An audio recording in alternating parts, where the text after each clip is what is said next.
ശ്രീ മാത്യു കോയൽനാടൻ അങ്ങ് പാലിക്കുമെന്ന് പ്രതീക്ഷിക്കുകയാണ്. തീർച്ചയായിട്ടും അങ്ങ് അവതരണായ്മ തന്നതിന് ഞാൻ നന്ദി പറയണം. പക്ഷേ അങ്ങയുടെ ആ ഉപദേശം മാനിച്ച് ഞാൻ I will be well within my syllabus number 1. പക്ഷേ എല്ലാ അവതാരകർക്കും കൊടുക്കുന്ന ഒരു പരിഗണന അങ്ങ് എനിക്കും തരുമെന്നും പ്രതീക്ഷിക്കുകയാണ്. അതുകൊണ്ട് ഞാൻ ഇവിടെ ഈ വിഷയം ഞാൻ സാധാരണ സംസാരിക്കാൻ നിൽക്കുമ്പോൾ സ്വാഭാവികമായിട്ടും കുറ്റം പറയാനും കുറവ് പറയാനും അല്ലെങ്കിൽ ആരോടും പറയാനും എന്നാണല്ലോ ധരിക്കുക. പക്ഷേ ഈ വിഷയത്തിൽ ദയവ്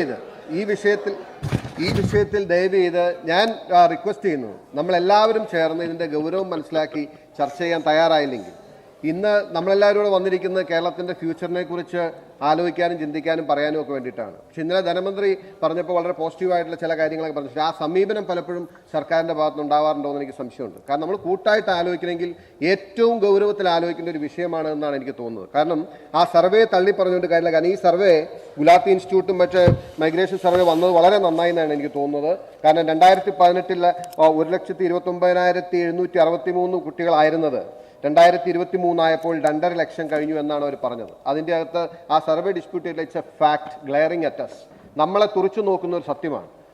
ദൈവത്തിൻ്റെ സ്വന്തം നാട് എന്ന് പറയുന്ന കേരളത്തിൽ നിന്നും ഒരു തലമുറ അല്ലെങ്കിൽ നമ്മുടെ ഭാവി തലമുറ ഈ രാജ്യത്ത് ഇവിടെ നിൽക്കാൻ ആഗ്രഹിക്കുന്നില്ല. ഇന്ന് ശരാശരി ഒരു ചെറുപ്പക്കാരൻ +2 കഴിഞ്ഞ അല്ലെങ്കിൽ 17 വയസ്സുള്ള 18 വയസ്സുള്ള 19 വയസ്സുള്ള 20 വയസ്സുള്ള കേരളത്തിലെ ഒരു ചെറുപ്പക്കാരൻ്റെ മാനസികാവസ്ഥ എന്താണെന്ന് ചോദിച്ചാൽ അവൻ നിസ്സംശയം എനിക്ക് പറയാൻ കഴിയും, any country is better than my state എന്നുള്ളതാണ് അവരുടെ ചിന്ത. ഇവിടെ നിന്ന് എങ്ങനെയെങ്കിലും കടന്നുപോയാൽ നമ്മൾ രക്ഷപ്പെടുമെന്ന് ചിന്തിക്കുന്ന ഒരു തലമുറ വളർന്നു വരുന്നത് വളരെ ഭയാനകമായ ഒരു കാര്യമാണ്. അത് നമ്മൾ ചർച്ച ചെയ്യാതിരുന്നിട്ടോ അംഗീകരിക്കാതിരുന്നിട്ടോ കാര്യമില്ല. ഇനി അതിൻ്റെ കാരണങ്ങളെക്കുറിച്ച് നമ്മൾ പരിശോധിക്കാൻ പോയാൽ ഒരുപക്ഷെ അതിന് social, political and economic reasons ഉണ്ട്. കാരണം സാമൂഹ്യപരവും, കാരണം ഇവിടുത്തെ ഇന്നത്തെ ഒരു തലമുറ ജീവിക്കാൻ ആഗ്രഹിക്കുന്ന ഒരു അന്തരീക്ഷം നമുക്ക് കൊടുക്കാൻ കഴിഞ്ഞിട്ടില്ല എന്നാണ് ഫസ്റ്റ് കാണിക്കുന്നത്. അവരൊരു ലിബറൽ അറ്റ്മോസ്ഫിയറിൽ ജീവിക്കാൻ ആഗ്രഹിക്കുന്നു. കുറച്ചുകൂടി ഫ്രീഡം അനുഭവിച്ചും കുറച്ചുകൂടി കൾച്ചേർഡായിട്ടും കുറച്ചുകൂടി ലിബറലായിട്ടും ഒക്കെ ജീവിക്കാൻ ആ ഒരു അന്തരീക്ഷം നമുക്ക് കൊടുക്കാൻ കഴിയുന്നില്ല. ഇനി അതിനോട് അനുബന്ധിച്ച് വരുന്നതാണ് എക്കണോമിക് റീസൺസ്. ഒരു ചെറുപ്പക്കാരൻ്റെ അല്ലെങ്കിൽ ഒരു ശരാശരി നമ്മുടെ കേരളത്തിലെ ഒരു ചെറുപ്പക്കാരൻ്റെ അവസ്ഥ എന്താ? ഞാൻ ഇന്നലത്തെ എൻ്റെ ഒരു അനുഭവം ഞാൻ പറയാണ് സർ. ഞാനിപ്പോൾ ആ സ്ഥലം പറയുന്നതുകൊണ്ട് കുഴപ്പമുണ്ടോ എന്ന് എനിക്കറിയില്ല. ഞാൻ I happen to be there in Muscat. ആ മസ്കറ്റിൽ ചെന്ന് ഇവിടെ ഹോട്ടലിൽ ചെന്നൊരു കുട്ടി എൻ്റെ കൂടെ ഉണ്ടായിരുന്നു. ഞാൻ ആ പയ്യനോട് ചോദിച്ചു, എന്ത് ചെയ്യുന്നു? 1 വർഷമായിട്ട് ഇവിടെ ജോലി ചെയ്യുന്നു പറഞ്ഞു. അപ്പോൾ ഞാൻ ചോദിച്ചു, എനിക്ക് എത്ര ശമ്പളം കിട്ടുമെന്ന് ചോദിച്ചു. പറഞ്ഞു 10,000 രൂപ കിട്ടുമെന്ന് പറഞ്ഞു. ഔട്ട്സോഴ്സ് ചെയ്ത കമ്പനിയാണ് അവനെ ഇവിടെ എംപ്ലോയ് ചെയ്തിരിക്കുന്നത്. 1 വർഷമായിട്ട് ജോലി ചെയ്യാണ് ഒരു ചെറുപ്പക്കാരൻ. അവന് കിട്ടുന്നത് 10,000 രൂപയാണ്. 8,000 രൂപയ്ക്കും 9,000 രൂപയ്ക്കും 7,500 രൂപയ്ക്കും 6,000 രൂപയ്ക്കും ഈ കേരളത്തിൽ ചെറുപ്പക്കാർ പണിയെടുക്കേണ്ടി വരികയാണ്. അവർക്ക് പ്രതീക്ഷയില്ല സാർ. അവർ ഈ നാട് വിട്ട് പോയില്ലെങ്കിൽ അത്ഭുതം. കാരണം നമുക്ക് അവരാഗ്രഹിക്കുന്ന പോലൊരു അന്തരീക്ഷം ഇവിടെ കൊടുക്കാൻ കഴിഞ്ഞില്ല എന്നുള്ളതാണ് ഇതിൻ്റെ ഒരു യാഥാർത്ഥ്യം. ഞാനിനി 1-2 കാര്യങ്ങൾ പറയാൻ ആഗ്രഹിക്കാം. നമ്മളിപ്പോൾ നമ്മുടെ ചുറ്റുമുള്ള നഗരങ്ങൾ നമുക്ക് പരിശോധിക്കാം. പ്രത്യേകിച്ച് ധനമന്ത്രി ഒന്ന് അറിഞ്ഞിരിക്കണമെന്ന് ആഗ്രഹിച്ചുകൊണ്ട് ഞാൻ പറയുകയാണ്. ഇവിടെ ഒരു കണക്ക് സൂചിപ്പിച്ചിട്ടുള്ളത്, ഈ ശരാശരി ഒരു വർഷം ഒരു ചെറുപ്പക്കാരന് ഓരോ നഗരങ്ങളിലും കിട്ടുന്ന പേ സ്കെയിലുണ്ട്. ആ പേ സ്കെയിലിൻ്റെ ആവറേജ് എടുത്തു കഴിയുമ്പോൾ ബാംഗ്ലൂരിൽ 9,57,000 രൂപ, ഹൈദരാബാദിൽ 7,23,000 രൂപ, പൂനെയിൽ 7,19,000 രൂപ, മുംബൈയിൽ 6,40,000 രൂപ, ചെന്നൈയിൽ 6,18,000 രൂപ, ഡൽഹിയിൽ 6,11,000 രൂപ, തിരുവനന്തപുരത്ത് 5,72,000, കൊച്ചിയിൽ 5,05,000. ഇതാണ് ശരാശരി പേ സ്കെയിൽ എന്ന് പറയുന്നത്. പക്ഷേ ഇതെല്ലാം സ്മാർട്ട് സിറ്റീസുമായി ബന്ധപ്പെട്ട ഒരു പഠനം നടത്തിയതാണ്. എന്തുകൊണ്ടാണ് സാർ നമ്മുടെ ഇവിടെ മാത്രം ഏറ്റവും പിറകിപ്പോകാൻ കാരണം? നമ്മുടെ ഇവിടുത്തെ പേ സ്കെയിൽ എന്ന് പറയുന്നത്, ശമ്പളം എന്ന് പറയുന്നത്, ചെറുപ്പക്കാരന് കിട്ടുന്ന ശമ്പളം ഇത്രയും കുറവാകാൻ കാരണം എന്താണ് സാർ? സത്യത്തിൽ നമുക്ക് കിട്ടിയിരുന്ന ഒരു അവസരം, ഈ നമ്മളിവിടെ പറഞ്ഞു, നമ്മളിവിടെ കുട്ടികൾ നിൽക്കണം എന്ന് ആഗ്രഹിക്കുമ്പോൾ അവർക്ക് ആഗ്രഹിക്കുന്ന പോലുള്ള ഒരു അന്തരീക്ഷം അല്ലെങ്കിൽ ജോലി നമുക്ക് കൊടുക്കാൻ കഴിയണം. ഒന്ന്, അതിൻ്റെ പ്രധാനപ്പെട്ട കാരണം എന്ന് പറയുന്നത് നമ്മുടെ എക്കണോമിക് ഗ്രോത്ത് ഭയങ്കര സ്റ്റാഗ്നൻ്റാണ്. നമ്മുടെ എക്കണോമിക് ഗ്രോത്ത് നമ്മൾ അംഗീകരിക്കാതിട്ട് കാര്യമില്ല. നമ്മുടെ ചുറ്റുപാട് ഞാൻ അതിനൊരു എക്സാമ്പിൾ ഞാൻ പറയും. ഇപ്പോൾ അർബൻ അൺഎംപ്ലോയ്മെൻറ്റ് ഇന്ത്യ രാജ്യത്തെ ഹയസ്റ്റ് ആണ് കേരളം. ഇന്ത്യ രാജ്യത്തെ ഹയസ്റ്റ് ഫിഗേഴ്സ് എന്ന് പറയുന്നത് ഈ ഏറ്റവും അവസാനം ജനുവരി-മാർച്ച് ക്വാർട്ടറിൽ 2024 കണക്കനുസരിച്ച് ജമ്മു കാശ്മീരിനെ കടന്ന് നമ്മൾ 31.8% നിൽക്കുകയാണ്. അൺഎംപ്ലോയ്മെൻറ്റിന് is an issue for youngsters. അവർക്ക് ജോലിയില്ലാതെ തൊഴിലില്ലാതെ പഠിച്ചിറങ്ങി കഴിഞ്ഞിട്ട് ഇതിനടന്ന് ഒരു മിനിമം വരുമാനമില്ലാതെ നടക്കുമ്പോൾ സ്വാഭാവികമായിട്ടും ആളുകൾ നാടുവിട്ട് വാങ്ങിക്കും. ഇതിൻ്റെ എല്ലാം റീസൺ എന്ന് പറയുന്നത് നമുക്ക് എക്കണോമിക് ഗ്രോത്ത് ഉണ്ടാക്കാൻ പറ്റുന്നില്ല എന്നുള്ളതാണ്. നമ്മൾ എക്കണോമിക് ഗ്രോത്തിനുള്ള എല്ലാ സാധ്യതകളും നമ്മൾ അടച്ചു കളഞ്ഞു. അതിൻ്റെ ഒരു കാര്യം നമുക്ക് ഒരു കാര്യം കൂടി ഒന്ന് പരിശോധിക്കാം. നമ്മുടെ ചുറ്റുമുള്ള സംസ്ഥാനങ്ങൾ മാത്രം നോക്കിയാൽ മതി. ഇപ്പൊ FDIയുടെ ഇൻഫ്ലോ അതാണല്ലോ ഒരു എക്കണോമിയുടെ ഒരു വൈബ്രൻസി കാണിക്കുന്ന ഒരു കണക്കെന്ന് പറയുന്നത്. കേരളത്തിന് കഴിഞ്ഞ ഒരുപക്ഷെ 2019 2024 വരെ കേരളത്തിലേക്കുണ്ടായ FDIയുടെ ഇൻഫ്ലോ എന്ന് പറയുന്നത് $978 ദശലക്ഷം ആണ്. $978 ദശലക്ഷം. എന്നാൽ തമിഴ്നാട്ടിനുണ്ടായത് 11 ശതകോടി ആണ് സർ. അത് കർണാടകയ്ക്കുണ്ടായത് 51 ശതകോടി ആണ്. അതായത് കേരളത്തിന് $978 മില്യൺ കിട്ടിയപ്പോൾ കർണാടക ഗോട്ട് $51 ബില്യൺ. അത് കാരണം എന്തുകൊണ്ടാണ്? അവർക്കൊരു വൈബ്രന്റ് എക്കോണമി ഉണ്ട്. അതുകൊണ്ടാണ് ഞാൻ നേരത്തെ പറഞ്ഞ കണക്കനുസരിച്ച് അവിടുത്തെ പേ സ്കെയിൽ എന്ന് പറയുന്നത് ആവറേജ് നമ്മൾ എടുക്കുമ്പോൾ 9,57,000, കേരളത്തില് കൊച്ചിയിൽ 5,05,000, പകുതിയിൽ നിൽക്കാൻ കാരണം ആ എക്കണോമിക് വൈബ്രൻസി നമുക്ക് നഷ്ടപ്പെട്ടുകൊണ്ടാണ് സാർ. നമ്മൾ അതിന് പകരം നമ്മൾ ആരെങ്കിലും കുറ്റം പറയുന്നതുകൊണ്ടോ കാര്യങ്ങളുടെ കാര്യം. ഇനിയിപ്പോ ഇവിടുത്തെ വിദ്യാഭ്യാസത്തെക്കുറിച്ച് മന്ത്രി ഇവിടെ പറഞ്ഞു. മന്ത്രി വലിയ അവകാശമാണ്. നമ്മൾ എന്തിനാണ് സാർ ഇല്ലാത്ത കാര്യങ്ങൾ ഉണ്ടെന്ന് നടിച്ച് മേനി നടിച്ച് പറഞ്ഞ് എല്ലാം ബ്രഷിങ് എസൈഡ് ദ കാർപ്പറ്റ് എന്ന് പറയും. നമ്മുടെ വിദ്യാഭ്യാസ മേഖലയെ സംബന്ധിച്ച് ആത്മാർത്ഥമായും സത്യസന്ധമായും ഈ സഭ ചർച്ച ചെയ്യാൻ തയ്യാറുണ്ടോ? 2 വട്ടം നമ്മുടെ മുമ്പിൽ ഒരു വിഷയം വന്നു. 2 വട്ടം. ഒന്ന്, നമ്മുടെ വിദ്യാഭ്യാസ വകുപ്പിന് നേതൃത്വം കൊണ്ട് DPI പറഞ്ഞു ഇവിടെ 10ാം ക്ലാസ് പഠിച്ചിറങ്ങുന്ന കുട്ടികൾക്ക് എഴുത്തും വായനയും അറിയില്ല. നമ്മൾ അതിനെ അപഹസിച്ച് അദ്ദേഹത്തെ തള്ളി. അവിടെ ഇരിക്കുന്ന ഒരു മന്ത്രി പറഞ്ഞില്ലേ, അദ്ദേഹം പറഞ്ഞ തെറ്റല്ല സർ, സത്യമാണ്. നമ്മുടെ വിദ്യാഭ്യാസ പക്ഷെ ആ മന്ത്രിയെയും തിരുത്തി ആ മന്ത്രിക്ക് ആ സ്റ്റേറ്റ്മെന്റിൽ നിന്ന് ഉറച്ചു നിൽക്കാനുള്ള തൻ്റെ ഇടം ഉണ്ടായിരുന്നില്ല. നമ്മുടെ 10ാം ക്ലാസ് കഴിഞ്ഞിറങ്ങുന്ന കുട്ടികൾക്ക് നേരെ ചൊവ്വ എഴുത്തും വായനയും അറിയില്ല എന്ന് പറഞ്ഞൊരു മന്ത്രിയെ കുറ്റപ്പെടുത്തി നിങ്ങൾ അദ്ദേഹത്തെ കൊണ്ട് അത് പിൻവലിപ്പിച്ച് തിരിച്ചു പറയിപ്പിച്ചു. പക്ഷെ യാഥാർത്ഥ്യം എന്താണ് sir? It's a fact glaring at us. നമ്മളെ തുറച്ചു നോക്കുന്നതാണ്. നമ്മുടെ വിദ്യാഭ്യാസ മേഖലയെ കുറിച്ച് അങ്ങിപ്പോൾ ഒരുപാട് A+കളുടെ കണക്ക് ഇവിടെ പറഞ്ഞല്ലോ. ഒരുപാട് എല്ലാ യൂണിവേഴ്സിറ്റിയും ഏറ്റവും മികച്ചാണെന്നുള്ളത്. നമ്മുടെ മുമ്പിൽ മത്സര പരീക്ഷകളിൽ ഇന്ത്യ രാജ്യത്ത് പൊതുവായ മത്സര പരീക്ഷയിൽ മത്സരിക്കേണ്ടി വരുന്ന കുട്ടികളുടെ അവസ്ഥ നമുക്ക് പരിശോധിക്കാൻ പറ്റുന്ന ഏറ്റവും അവസാനത്തെ ഒരു റെക്കോർഡാണ് നീറ്റ് എക്സാം എന്ന് പറയുന്നത്. 2021 1,10,206 പേര് കേരളത്തിൽ നിന്ന് പരീക്ഷ എഴുതി. അതിൽ 73,385 പേര് ക്വാളിഫൈ ചെയ്തു, 67%. 2022 90,911 പേര് പരീക്ഷ എഴുതി, 59,404 പേര് ക്വാളിഫൈ ചെയ്തു. We came down to 64%. കഴിഞ്ഞ വർഷം അല്ലെങ്കിൽ 2023 1,33,450 പേര് പരീക്ഷ എഴുതി, 75,362 പേര് ക്വാളിഫൈ ചെയ്തു, 56%. We are coming down. ഇത് സത്യമല്ലേ സർ? ഇത് നമ്മൾ നിശ്ചയിച്ചിട്ട് A+ ഉണ്ട് എല്ലാത്തിനും, എല്ലാ യൂണിവേഴ്സിറ്റിക്കും A+ ഉണ്ട്. ഞാൻ ആരെയും കുറ്റപ്പെടുത്താൻ വേണ്ടി പറയുന്നില്ല. ഇതൊരു വളരെ സത്യസന്ധമായ ഫാക്റ്റാണ്. You cannot deny this. ഇനി ഞാൻ മറ്റൊരു, കേരളം എന്ന് പറഞ്ഞാൽ ഇന്ത്യ രാജ്യത്തെ ഏറ്റവും മികച്ച സംസ്ഥാനം, ഏറ്റവും മികച്ച ലിറ്ററസി ഉള്ള സംസ്ഥാനം, ഏറ്റവും നല്ല പെർഫോമൻസ് നടത്തിയിരുന്ന ഒരു കാലത്തെ എഡ്യൂക്കേഷൻ മേഖലയിൽ ഏറ്റവും മുൻപന്തിയിൽ നിന്ന സംസ്ഥാനം, ഹെൽത്ത് സെക്ടറിൽ ഏറ്റവും മുൻപന്തിയിൽ നിന്ന സംസ്ഥാനം. ഇനി ഒരു കണക്കൂടി ഞാൻ പറയാം സാർ. അതായത് ഇന്ന് ഇന്ത്യ രാജ്യത്തെ ഏറ്റവും പ്രീമിയർ ഇൻസ്റ്റിറ്റ്യൂട്ട് എന്ന് പറയുന്നത് ഏതാണ്? IITs IIMs ഒക്കെ ആണല്ലോ. നമുക്കൊരു പാരലൽ എടുത്ത് പഠിച്ചു നോക്കാം നമ്മുടെ കുട്ടികളുടെ പെർഫോമൻസ് എങ്ങനെയുണ്ടെന്ന്. അത് അവിടെ മന്ത്രിയോട് പറഞ്ഞ് നമ്മൾ ഏറ്റവും ബെസ്റ്റായിട്ട് നിൽക്കുന്നു എന്നുള്ളതല്ലേ. നമുക്ക് IIT അഡ്മിഷനിൽ കേരളത്തിൽ നിന്നും അഡ്മിഷൻ കിട്ടുന്ന കുട്ടികളുടെ എണ്ണം എന്ന് പറയുന്നത് അതിൻ്റെ അകത്ത് കിട്ടുന്ന മൊത്തം കുട്ടികൾ 1.08% ആണ്. 1.08%.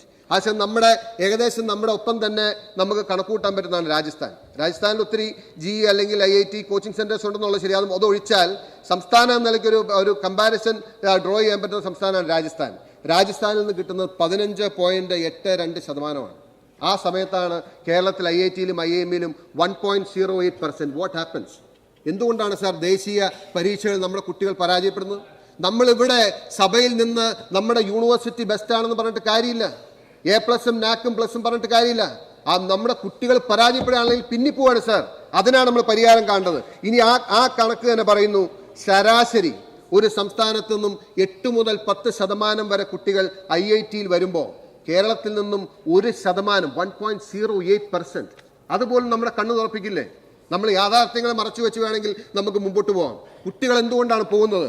നമ്മുടെ യൂണിവേഴ്സിറ്റികളുടെ, ഞാനിനി അറിഞ്ഞ് ഒരു പ്രൊവോക്കിംഗ് ആയിട്ടുള്ള സ്റ്റേറ്റ്മെന്റിലേക്ക് പോകാൻ ആഗ്രഹിക്കുന്നില്ല. ഇനിയിപ്പോൾ ഇന്നത്തെ കേരളത്തിലെ മാതാപിതാക്കളുടെ അവസ്ഥ ഓർക്കുമ്പോഴാണ് സാർ എനിക്ക് ഏറ്റവും സങ്കടം. ഞാൻ ഇതിൻ്റെ അകത്തൊരു കേസ് സ്റ്റഡി നടത്തി. നിങ്ങളെല്ലാവരും ഇത് വിശ്വസിക്കണം, സത്യമാണ് നിങ്ങളോട് പറയുകയാണ്. ഞങ്ങളുടെ നാട്ടിൽ, ഞാൻ വീടും ആളുടെ പേരും പറയാൻ ആഗ്രഹിക്കുന്നില്ല, ശരാശരി നല്ല നിലയിൽ ജീവിക്കുന്ന ഒരു മിഡിൽ ക്ലാസ് ഫാമിലി, ആകെ ഒരു മകനാണുള്ളത്. ആ മകൻ വിദേശത്ത് പോയി പഠിക്കാനായിട്ട് പോയതാണ്. ആ അപ്പച്ചനും അമ്മച്ചിക്കും പ്രായമായി, അവരെ നോക്കാൻ നിവൃത്തിയില്ല, അവർക്ക് ചെറിയ സഹായം വേണം. ഞാൻ അവിടെ വീട്ടിൽ ചെന്നപ്പോൾ അവിടെ ഒരു ബംഗാളി വന്ന് അവരെ സഹായത്തിന് വരുന്നുണ്ട്. എല്ലാ ദിവസവും വണ്ടിയിൽ അവിടെ എവിടെയും ഫോണിൽ കൊണ്ടുപോകും, മരുന്ന് മേടിച്ചുകൊണ്ട് എല്ലാം കൊണ്ടുവരും. ഞാനപ്പോൾ ഈ പയ്യനെ വിളിച്ചു. ഈ പയ്യൻ UK-ലാണുള്ളത്.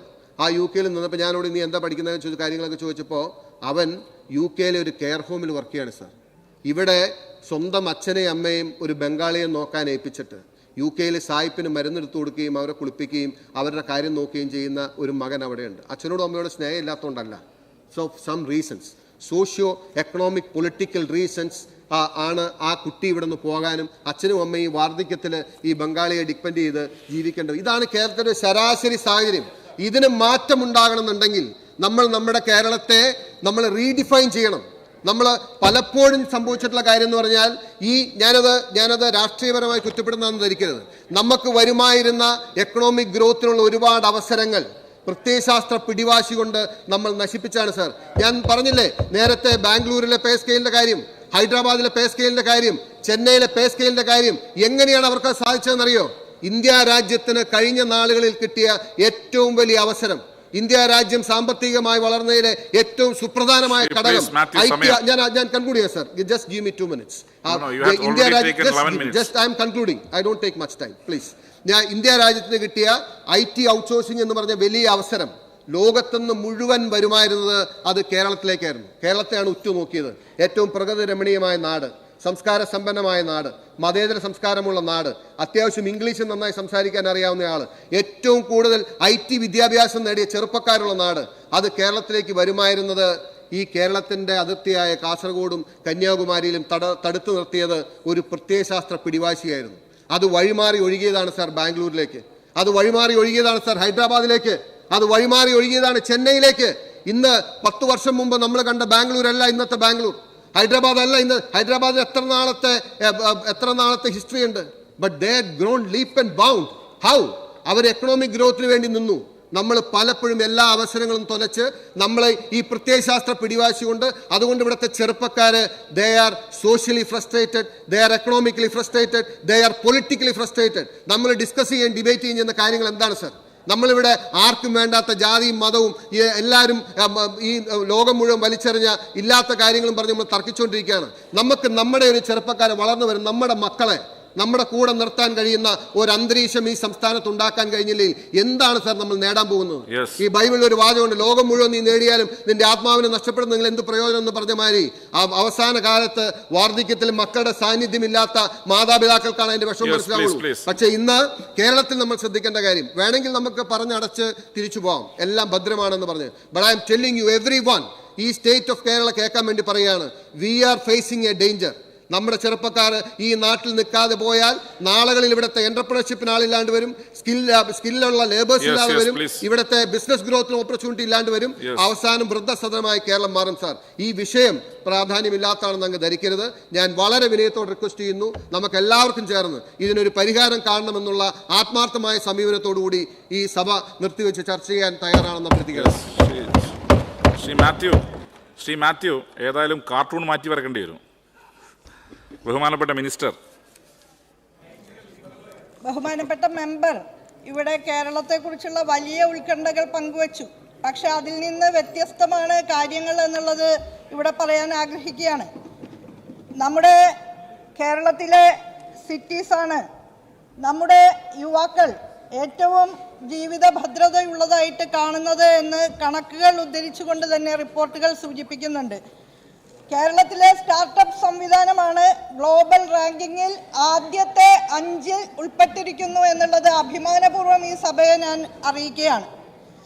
വളരെ ഗംഭീരമായിട്ടുള്ള ടോപ്പ് പെർഫോമൻസ് ആണ് കേരളത്തിലെ സ്റ്റാർട്ടപ്പ് മിഷന് കാഴ്ചവെക്കാനായിട്ടുള്ളത് എന്ന് ഗ്ലോബൽ റിപ്പോർട്ടിൽ തന്നെ സൂചിപ്പിക്കുന്നുണ്ട്. ഇന്ത്യ സ്കിൽസ് റിപ്പോർട്ട് 2024 ബഹുമാനപ്പെട്ട മെമ്പർ ഒന്ന് വായിച്ചു നോക്കണം. ചെറുപ്പക്കാർക്കിടയിൽ തൊഴിൽ ക്ഷമത വർദ്ധിപ്പിക്കുന്നതിന് കേരളത്തിൽ നടത്തുന്ന പ്രവർത്തനങ്ങൾക്കുള്ള അംഗീകാരം, പ്രത്യേകിച്ച് additional skill acquisition program Kerala എന്നുള്ള സംവിധാനത്തെ പേരെടുത്ത് പരാമർശിച്ചുകൊണ്ട് ഇന്ത്യ സ്കിൽസ് റിപ്പോർട്ടിൽ നമുക്ക് കാണാൻ സാധിക്കും. ഞാനൊരു ചോദ്യം ചോദിക്കാൻ ആഗ്രഹിക്കുകയാണ്. പ്രത്യയശാസ്ത്ര വാശി എന്നൊക്കെ ഇവിടെ പറഞ്ഞല്ലോ ബഹുമാനപ്പെട്ട മെമ്പർ. ഇന്ത്യയിലെ ആദ്യത്തെ IT പാർക്ക് എവിടെയാണ് ഉണ്ടായത്? ബഹുമാനപ്പെട്ട സഖാവ് ഇ കെ നായനാർ മുഖ്യമന്ത്രിയായിരിക്കുമ്പോഴാണ് കേരള സംസ്ഥാനത്ത് അത് ഉണ്ടായത്. രാജ്യചരിത്രത്തിലെ ആദ്യത്തെ ഡിജിറ്റൽ സയൻസ് പാർക്ക്, ആദ്യത്തെ ഡിജിറ്റൽ സയൻസ് സർവകലാശാല എവിടെയാണ് ഉണ്ടായത്? സഖാവ് പിണറായി വിജയൻ കേരളം ഭരിക്കുമ്പോഴാണ് ആ രണ്ടും ഇവിടെ നമുക്ക് സാക്ഷാത്കരിക്കാൻ സാധിച്ചത്. 3 റിസർച്ച് പാർക്കുകൾ കൂടി കേരളത്തിൽ അടുത്ത് തന്നെ സാക്ഷാത്കരിക്കപ്പെടുമെന്നുള്ള കാര്യവും ഞാൻ സന്തോഷപൂർവ്വം അറിയിക്കുകയാണ്. തൊഴിലും വിദ്യാഭ്യാസവും തമ്മിലുള്ള സ്കിൽ ഗ്യാപ്പ് നികത്തുന്നതിന് വേണ്ടിയിട്ടുള്ള കാര്യമായ ഇടപെടലുകൾ ഈ സന്ദർഭത്തിൽ ഉന്നത വിദ്യാഭ്യാസ വകുപ്പും മറ്റു വകുപ്പുകളും നടത്തിക്കൊണ്ടിരിക്കുന്നുണ്ട്. അതുപോലെ തൊഴിൽ ഉൽപാദനപരമായ ഒട്ടേറെ പ്രവർത്തനങ്ങൾ KDISCും KKEMും കേരള നോളജ് ഇക്കോണമി മിഷൻ എല്ലാവരും ചേർന്ന് നടത്തുന്നുണ്ട്. ഒരു വിജ്ഞാന സമ്പദ്ഘടന കെട്ടിപ്പടുത്തുകൊണ്ട് കേരളത്തിന്റെ സാമ്പത്തിക അടിത്തറ വിപുലീകരിക്കുന്നതിനും ജനജീവിത നിലവാരം ഉയർത്തുന്നതിനും കാര്യക്ഷമമായിട്ടുള്ള ഇടപെടലുകളാണ് സർക്കാരിന്റെ ഭാഗത്ത് നിന്ന് ഉണ്ടായിക്കൊണ്ടിരിക്കുന്നത്. വസ്തുതാപരമായിട്ട് കാര്യങ്ങൾ പരിശോധിച്ചാൽ തന്നെ നിങ്ങൾക്കത് മനസ്സിലാക്കാൻ സാധിക്കും. പിന്നെ വിദേശ രാജ്യങ്ങളിലേക്ക് ചേക്കേറുന്ന വിദ്യാർത്ഥികൾ അവിടെ ഭദ്രമായിട്ടുള്ള തൊഴിലുകളിലേക്കല്ല എത്തിപ്പെടുന്നത് എന്ന് ബഹുമാനപ്പെട്ട മെമ്പർ തന്നെ തൻ്റെ സംസാരത്തിൽ സൂചിപ്പിച്ചു എന്നുള്ളത് വലിയൊരു വൈരുദ്ധ്യത്തിലേക്കാണ് വിരൽ ചൂണ്ടുന്നത്. അത് കേരളത്തിൽ നിലനിൽക്കുന്ന ചില സോഷ്യൽ ഡോഗ്മാസ്, പിയർ പ്രഷറിന്റെ അടിസ്ഥാനത്തിൽ വിദ്യാർത്ഥികൾ പോകുന്നതായിട്ടുള്ള കാര്യം ഇതിലേക്കൊക്കെ വെളിച്ചം വീശുന്നുണ്ട്. ഇവിടെ ചെയ്യാൻ പറ്റാത്ത ജോലിയാണ് അവിടെ നമ്മുടെ വിദ്യാർത്ഥി പോയിട്ട് ചെയ്യുന്നത്. ഇവിടെ അമ്മുമ്മയെ നോക്കാതെ അവിടെ വൃദ്ധജന പരിപാലനത്തിന് തയ്യാറാകുന്നു എന്നാണ് ബഹുമാനപ്പെട്ട മെമ്പർ സൂചിപ്പിച്ചത്. സത്യമാണത്. വളരെ ലോ പെയ്ഡ് ആയിട്ടുള്ള ജോബ്സിൽ അവർക്ക് അവിടെ പ്രവർത്തിക്കേണ്ടതായി വരുന്നുണ്ട്. പക്ഷെ നമ്മുടെ സംസ്ഥാനത്ത് നിന്ന് അത്തരം ജോലികളിൽ ഏർപ്പെടാൻ അവർ തയ്യാറല്ല എന്നുള്ളതാണ് വസ്തുത. അപ്പോൾ ഏറ്റവും മികച്ച തൊഴിൽ സാധ്യതകളിലാണ് മിക്കവാറും എല്ലാ കുട്ടികളും എത്തിച്ചേരുന്നത് എന്നുള്ളത് വെറും പൊള്ളയായിട്ടുള്ള ഒരു കാര്യം മാത്രമാണ്. ഇപ്പോൾ വികസിത രാജ്യങ്ങളിൽ വേണ്ടത്ര തൊഴിൽ സേന ഇല്ലാത്തത് കൊണ്ട്, ഹ്യൂമൻ റിസോഴ്സസിന്റെ അഭാവം കൊണ്ട് അവർ നമ്മുടെ രാജ്യങ്ങളിൽ നിന്നുള്ള വിദ്യാർത്ഥികളെ എടുക്കാൻ തയ്യാറാകുന്നു. അത് തന്നെ ഇപ്പോൾ പൂരിതാവസ്ഥയിലേക്ക് പോയിക്കൊണ്ടിരിക്കുകയാണ്. അപ്പോൾ ലോകത്ത് എല്ലാ രാജ്യങ്ങളിലും, വികസിത രാജ്യങ്ങളിൽ ഉൾപ്പെടെ പ്രത്യേകിച്ചും ഉണ്ടായിക്കൊണ്ടിരിക്കുന്ന സാമ്പത്തിക പ്രതിസന്ധികളെ മറികടക്കാൻ കൂടി ഇത്തരത്തിൽ വികസ്വര രാജ്യങ്ങളിൽ നിന്ന് റവന്യൂ ആകർഷിക്കുന്നതിന് വേണ്ടിയിട്ടുള്ള ശ്രമമാണ് അവർ നടത്തുന്നത് എന്ന് നന്നായി മനസ്സിലാക്കി പോകേണ്ടതുണ്ട്. അപ്പം നമ്മുടെ വിദ്യാർത്ഥികൾ വിദേശത്തേക്ക് ചേക്കേറുന്നത് എല്ലാവരും ദിഷണാപരമായിട്ട് വളരെ സാധ്യതകളുള്ള കുട്ടികളാണെന്നും അവർക്ക് വളരെ ഉന്നതമായിട്ടുള്ള തൊഴിൽ സാധ്യതകൾ ലഭിക്കുന്നു എന്നും തെറ്റിദ്ധരിക്കേണ്ടതില്ല എന്നാണ് എനിക്കിവിടെ അറിയിക്കാനുള്ളത്. അപ്പോൾ ഈ വസ്തുതാപരമായ കാര്യങ്ങൾ വിദ്യാർത്ഥികൾക്ക് മനസ്സിലാക്കി കൊടുക്കാനുള്ള മുൻകൈയാണ് നമ്മുടെ ഭാഗത്തുനിന്ന് ഉണ്ടാകേണ്ടത്. അതിനു പകരം ഇവിടെ നിന്ന് എങ്ങനെയെങ്കിലും രക്ഷപ്പെട്ടാൽ മതി, ഈ കേരളം മഹാമോശാണ് എന്ന രീതിയിലുള്ള പ്രചരണങ്ങൾ അങ്ങേ പോലുള്ളവർക്ക് ഒട്ടും ഭൂഷണമല്ല എന്ന് ഞാൻ പറയാൻ ആഗ്രഹിക്കുകയാണ്. കേരളം എന്ന പേർ കേട്ടാലോ തിളയ്ക്കണം ചോര നമുക്ക് ഞരമ്പുകളിൽ എന്ന് പാടിയിട്ടുള്ള പൂർവികരാണ് നമുക്കുള്ളത്. അപ്പോൾ കേരളം മോശമാണ് എന്ന രീതിയിലല്ല പറയേണ്ടത്. ഇവിടെ അവര് പറഞ്ഞോട്ടെ പ്ലീസ്. നിങ്ങൾ പറയുമ്പോ അവരാരും മിണ്ടിയിട്ടില്ലല്ലോ. മിനിസ്റ്റർ പറയട്ടെ. അതിന് ക്ലാരിഫൈ ചെയ്യാനുണ്ടല്ലോ. Opposition leader LOP can speak. LOP can speak. Okay, yes. ഇന്ത്യയിലെ ചാന്ദ്രയാൻ ദൗത്യം ജയിച്ചപ്പോ ഈ കേരള സംസ്ഥാനത്തു നിന്നുള്ള ശാസ്ത്രജ്ഞരാണ് ആ ടീമിൽ ഏറ്റവും കൂടുതലായിട്ട് 95% ഉണ്ടായിരുന്നത് എന്നുള്ളതാണ്. അത് നയിച്ച സോമനാഥ് ഉൾപ്പെടെയുള്ള ആളുകൾ. കേരളത്തിലെ ഉന്നത വിദ്യാഭ്യാസ മേഖല മോശമല്ല എന്നുള്ളതിൻ്റെ ഒരു ഉദാഹരണമായിട്ട് ഞാനത് ചൂണ്ടിക്കാണിക്കുകയാണ്. വിദേശ രാജ്യങ്ങളിൽ ലോ ഇൻകം ജോലികളിൽ ഏർപ്പെടുകയാണ് നമ്മുടെ വിദ്യാർത്ഥികൾ എന്നുള്ളത് ഞാനിവിടെ നേരത്തെ സൂചിപ്പിച്ചു. അതുപോലെ കേരളത്തിൻ്റെ ഇക്കോണമിയെ വൈബ്രൻ്റാക്കി മാറ്റുന്നതിന് വേണ്ടി കേരളം ഇതപര്യന്തം ആർജിച്ചിട്ടുള്ള വൈജ്ഞാനിക സമ്പത്ത്, നമ്മുടെ ഏറ്റവും പ്രധാനപ്പെട്ട മൂലധനം എങ്ങനെ ഫലപ്രദമായി വിനിയോഗിക്കാം എന്നുള്ള ആലോചനയാണ് സർക്കാർ നടത്തുന്നത്. വളരെ മൂർത്തമായ പദ്ധതികളിലൂടെ തന്നെ അതിനുവേണ്ടിയുള്ള പ്രവർത്തനങ്ങളുമായിട്ട് മുന്നോട്ട് പോവുകയാണ്.